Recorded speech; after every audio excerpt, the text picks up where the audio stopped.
This is a lone ops round on the server DeltaV. This is actually not the first lone op this round, but this is the more highlighted lone op. So we're far in this round and there has been chaos on the station. The lone op is currently wearing a cargo suit outfit while wearing a Syndicate EVA suit. Obviously the Syndicate EVA suit's a little sus, but you don't really have any other option of getting onto the station without wearing at least something that is Syndicate related. They have head straight to cargo, as a lot of these stories do. It is involving cargo. They just slip past the first person, prone under all of the flaps. The salvager, the second salvager, is questioning that a Syndicate agent just flew on, but they're wearing cargo gear. So as soon as they saw them wearing the cargo gear, they did not question it at all, which is pretty awesome. Well, they questioned it in the fact that they were surprised that a cargo tech is asking why you're wearing that. I don't know if they are aware that it's probably an outsider, because they probably recognize their department, but they're passing it off as if like they were a refugee on a shuttle. And this makes sense. Some more flap sliding. At this point, they haven't actually activated any doors to let them know, people know they don't have access. You can literally just slide around this entire cargo department without any form of access, which is crazy. There are flaps connecting every room, so you don't even need cargo access to pretty much go anywhere you want in cargo. That's very interesting. What I think they're doing is, believe they're going to be trying to microwave some IDs, some access, which I haven't seen that done in quite a bit. They actually managed to do this long enough to the point they actually successfully got at least cargo access. I think they probably are. I think they got armory access too. I'm not entirely sure. We'll just see in a moment. But they do have proper cargo access. As you can see, they're printing off cargo headset and more of some cargo uniform. Not entirely sure what that was. Maybe it was a salvage uniform. Not aware of DeltaV sprites. But either way, the point is they have real access now. Like you can see their burn pile. Only 2 burn messes out of all of that. This shuttle is also a really interesting shuttle.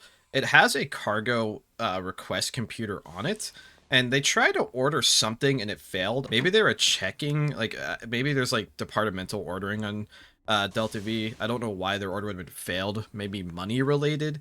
Either way, not 100% sure why that failed, but they decided to go back into cargo itself after that error sound, and they're actually printing off themselves some Fultons.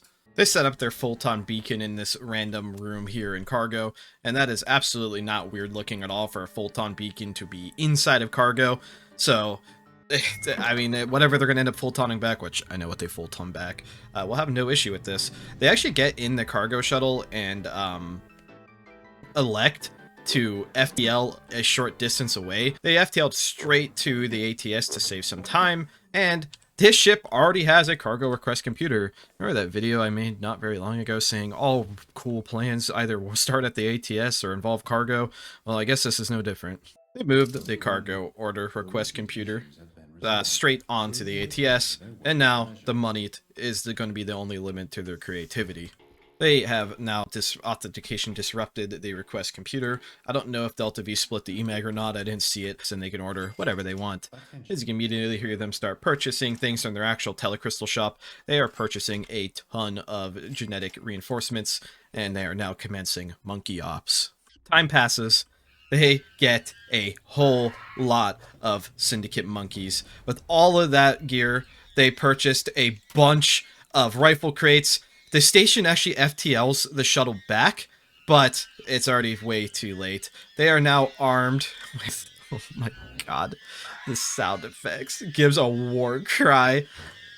They are now going to Fulton themselves in. All these monkeys have like swords, guns, armor. They are incredibly well equipped at this point, and they are going to Fulton themselves in right into the center of cargo. The monkey army has now successfully arrived. They waste no time cutting down people. Can you imagine looking up from your console, turning around, seeing 10 monkeys with swords and assault rifles just absolutely slaughtering you? I don't know what a plasteel arming sword is, but they managed to get a ton of them. It also must do fairly decent damage. They already have quickly and pretty much instantaneously taken over cargo. Some of the monkeys spreading out like a virus spreading through the halls. The main Nukie, the only Nukie, hanging back, taking some extra gear off people, looking for any type of scrap. They don't have to do the fighting themselves. The monkeys are here to do the fighting for them. They haven't even fired a bullet. They're ordering the monkeys to follow them, but there's a lot of monkeys. Several of them are really not even close enough to hear that. Very fitting name for this.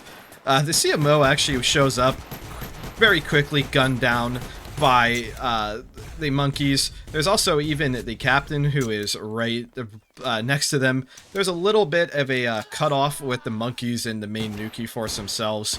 The first monkey is actually shot down successfully with a revolver and promptly executed. North of that fighting, we can actually see that they are, well, indeed trying to locate the disc. They are using the crew monitor to actually locate the captain. I think they must have missed him in the previous fighting, but now they and a few monkeys are actually pushing through. It's also cursed that the monkeys get like full-size sprites. And yes, the Nukie has found the captain, managed to shoot them enough to the point that they basically bleed out. The Nukie actually gets meleeed a few times and actually quite a few times by a fire axe here, but the monkeys managed to save them. I'm not sure, like, I guess that armor is actually fairly tanky because they survived quite a few axe hits and are barely even slowing down. Definitely enough to hurt them, but they're not even hesitating. They're just fully stripping the captain. They are surrounded by a literal army. I like how this random person here just grabbed the Hops PDA and just runs off. I appreciate that move. But at this point, they now have proper AA, they have the authentication disc, and they're wasting no time. Again, some of the monkeys get really distracted. They're, like, partially invading medbay, but the Nukie themselves is on a mission. They have, well, I mean, a job to complete. They gotta nuke this place.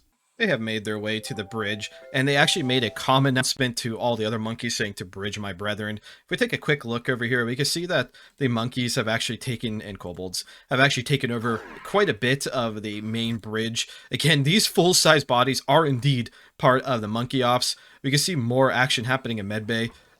Well, the monkeys are just kind of freely roaming. People are obviously confused of which monkeys are good and which monkeys are evil. There's a lot of chaos in general happening. But again, the main part of the show here is the nuke, well, of course, being armed straight in the vault. This monkey's doing a really good job keeping the door open so they don't get, like, locked out and electrified out. The station now actually realizes that this is a lone op doing this. I'm sure people probably thought it was just like a weird syndicate play or just some random event going wrong. But now they are fully aware that this is a nuke ops team that had, well, of course, the ability to get the nuke disc and the codes. You can see the monkeys are doing a pretty decent job overall distracting, but they didn't really follow their commander. It's a monkey using a hologram to speak to everyone, and the remaining survivors are being chased promptly into the bridge. A lot of the monkeys have already fallen off screen in battles that were not as relevant to the actual arming of the nuke.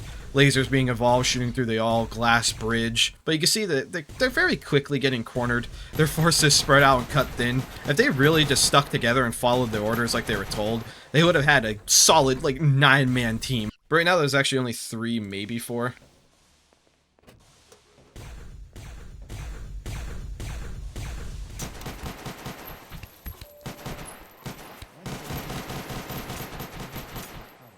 Countdown timer has begun. You see, actually, one of the monkeys has just kind of walked past them, and is walking into the bridge. I don't know what this, like, defense is. That's a very interesting one. Building external airlock assemblies and anchoring them to the front door. I think the lasers, yeah, the lasers will still go through that, but I guess it's gonna force people to not be able to walk in as easily. I've never seen that one done. That is a totally different strategy to me, but they have indeed now doored off every entrance point, pretty much. Yeah, you'd have to go through a wall at this point. I don't know what gun that is, but that thing sounds awesome. There's a shadow cat flying through, and yeah, the airlocks seemingly can't be open, and they were just, like, instantly assembled. This laser is literally shooting down walls and slaughtering the monkeys very quickly. They have just unanchored the wall and they are going through. Like, this is, like, the most coordinated 2-person strike team ever. The Devastator beam just... This is like the strongest weapon I have ever... What the hell is this thing? That is the strongest weapon I have ever seen. What? Well, they're gonna be able to defuse, and that's just the end of the story, but... That was crazy. They shot the wall down, killed 3 people with the same laser, and it still had 200 shots? What? That's actually the strongest weapon I have seen in Space Station. That is crazy. Either way, though, that was a really funny operation. Just summoning a ton of monkeys and swarming with superior numbers, and getting that far in is, I mean, it's very commendable. It's different. This airlock thing was really interesting. If that wall happened to be a reinforced wall and not a solid wall, they would have, they probably wouldn't have been able to shoot it down. Either way, very cool to see, and thank you for watching. Check out DeltaV.